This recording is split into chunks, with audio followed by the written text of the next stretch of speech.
시리아 내전에 사용된 화학무기, 살인가스가 수많은 사상자를 내면서 전 세계의 생물화학 무기에 대한 공포를 각인시켰죠. 북한이 엄청난 양의 화학, 생물 무기를 보유하고 있는 것으로 알려진 상황에서 우리의 대비태세는 어떨지 살펴보겠습니다. 설다혜 기자와 함께합니다. 안녕하세요. 네, 안녕하세요. 네, 먼저 이번에 시리아 내전에 사용된 화학무기가 바로 살인가스 아니겠습니까? 살인가스는 도대체 어떤 화학무기인가요? 네, 살인가스는 청산가리의 500배가 넘는 독성을 가지고 있습니다. 네. 워낙 무서운 화학무기라서 1993년 화학무기 금지 협약에 의해 생산이나 사용이 금지되기도 했었는데요.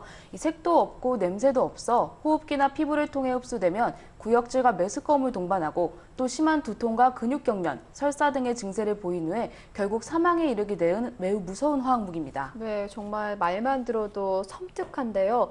그런데 시리아뿐만 아니라 북한에서도 상당량의 생물화학 무기를 보유하고 있다고 하던데요. 아직 휴전 중인 상황 아니겠습니까? 북한의 생물화학 무기 공격도 배제할 수 없는 거 아닐까 싶은데요. 네, 맞습니다. 북한은 미국, 러시아에 이어서 세 번째로 많은 화학무기를 보유하고 있습니다.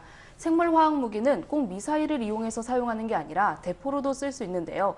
북한은 휴전선을 따라 1,100여 문의 장사정포를 배치해놓고 있습니다.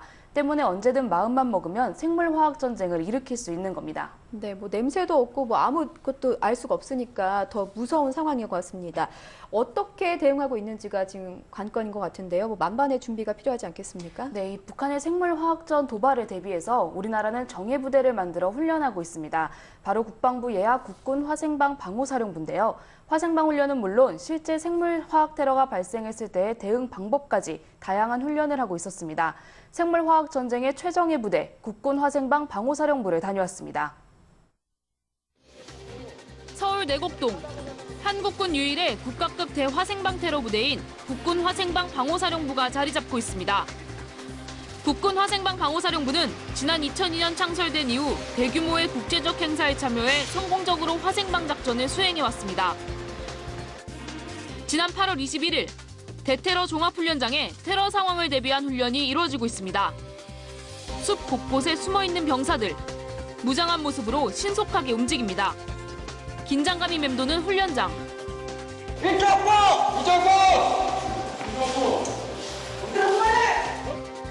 가상의 생물학 생산시설과 화학무기 생산시설을 타격하는 훈련입니다. 이번 훈련은 적 화학무기 연구시설 내에 있는 유해물질과 중요 자료들이 외부로 누출되는 것을 차단하고 사전에 화학연구시설을 확보함으로써 화학부대의 탐색 및 분석 여건을 조성하는 데 그 목적이 있겠습니다. 이후 화학무기 생산시설 안에 있는 유해 화학물질들을 탐색합니다. 외부로 누출되는 것을 막기 위해서입니다.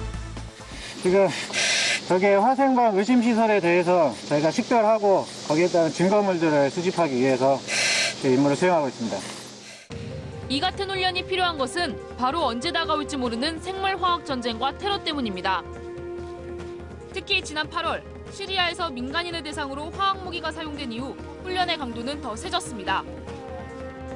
화학무기 테러가 실제로 이루어졌을 경우를 대비한 실전 화생방 훈련. 천막 안에 최루가스 일종인 CS가스를 피운 뒤 취재진이 병사들과 함께 안으로 들어가 봤습니다. 가스로 가득 찬 천막 안은 뿌옇게 보입니다.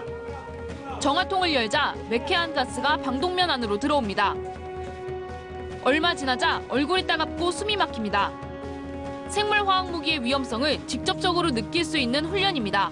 사용된 가스는 CS가스입니다. CS가스는 점막 신경과 피부의 민감 정도에 따라 사람마다 차이가 있을 수 있으며 눈에 통증을 주어 눈물을 흘리게 하고 목, 코, 입, 그리고 기관지, 피부 등에 자극을 주게 되며 보호의 및 방독면, 보호장비 없이 입장했을 경우에는 피해를 입을 수 있겠습니다.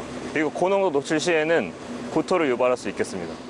몸에 묻은 유해가스를 털어내기 위해 바로 제독 훈련에 돌입합니다. 국군 화생방 방호사령부에서는 화생방 훈련뿐 아니라 실제 상황을 가정한 인체 제독 훈련을 수행하며 화학전에 대비하고 있습니다. 병사들은 순서에 따라 옷을 벗고 물로 몸에 묻은 화학물질을 씻어내며 제독 훈련을 수행합니다. 평시 교육훈련의 땀 한 방울은 전시 피 한 방울을 대신한다는 말이 있습니다. 저희 국군 화생방 방호사령부는 적의 위협으로부터 신속히 대응하기 위하여 이 같은 훈련을 계속하고 있습니다. 고된 훈련이지만 대원들은 비상 상황에서 국민의 생명을 지키는 최후 보루라는 생각에 최선을 다합니다. 이번 훈련을 참가함으로써 좀 더 새로운 전술적 지식과 전투 기술을 연마하게 되었고, 이런 실전적인 경험을 바탕으로 해서 적이 만약 생화학 무기를 이용한 새로운 형태의 도발을 실시했을 때 어떠한 임무가 부여되더라도 그것을 완수할 수 있겠다는 자신감을 가지게 되었습니다. 생물화학 전쟁에 대비하기 위해서는 훈련만 하는 것이 아닙니다. 다양한 유해 화학 물질들을 분석해 성분을 알아내고 연구하는 것 또한 중요합니다. 국군 화생방 방호사령부의 핵심 전력인 화생방 방어연구소. 화학, 생물, 방사능 작용제를 분석하고 식별해내는 곳입니다. 화생방 방어연구소는 전시에 또는 평시 테러에 사용된 화생방 작용제를 식별하고 또 정밀 분석하는 곳입니다. 또한 이런 기술력을 활용을 해서 방호 기술을 연구를 하고 또 화생방 장비, 물자, 시설에 대한 성능 시험과 군사지역 토양오염 조사 및 환경 방사능 측정, 그리고 국내 방사선 작업 종사자에 대한 피폭 선량 판독을 지원을 하고 있습니다. 채취된 유해 화학 물질은 가스 질량 분석기 등 33종류의 화학 장비를 통해 세밀하게 분석됩니다. 이후 성분에 맞춰 독소를 해독할 수 있는 해독제를 만든 뒤 화학 물질에 투여해 작용 여부를 확인합니다. 빠른 성분 분석을 위한 이동식 분석 차량도 있습니다. 생물 이동 실험실이라 불리는 분석 차량에서는 독극물이나 유해 세균, 바이러스 등으로 의심되는 물질에 대한 신고가 들어오면 출동해 그 자리에서 바로 분석하고 식별할 수 있습니다. 생물학전이나 테러 발생 시 오염 현장에 접근하여 생물학 작용제 정밀 분석을 지원하는 임무를 맡고 있습니다.